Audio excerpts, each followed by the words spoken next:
Nananatiling kontrolado ng mga tropa ng pamahalaan ang sitwasyon sa Sulu. Ito ang patuloy na sagupaan ng MNLF at Abu Sayyaf.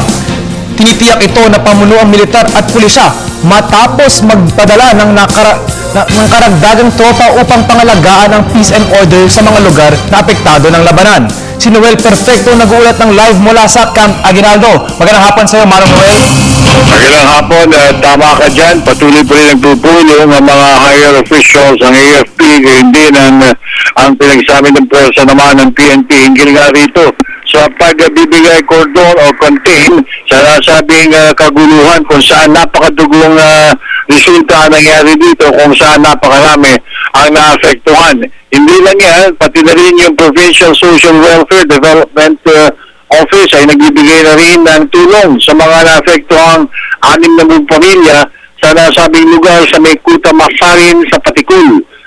Yung police at marines naman ay talaga hanggang sa ngayon ay naka-heightened alert pa rin para naman hindi na kumalat pa ang nasabing awayan ng hinihinalang magkakapamilya mula sa MNLF at sa ASG sa ng isang nido. Itong awayan ng between the groups of na magkakalahi hinggil na rin sa nasabing pagpapalaya sana ng pagdiriman ng MNLF na mapalaya ang nasabing trio nila Atiani, nila Lutrero at saka ni Vela. Ngayon, sa ngayon ay patuloy pa rin na nag-aantabay ang mga opisyalis hinggil nga rito sa nasabing awayan ng magkakamag-anak.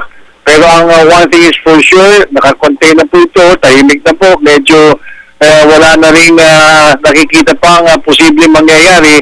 Sangayon na rin kay AFP spokesperson Colonel Arnulfo Burgos. Isisingit ko lang ito, sandali lang ito. Kagabi nahuli na ng AFP Command ang isa sa pinakamataas na opisyalis ng NPA sa Camarines Norte.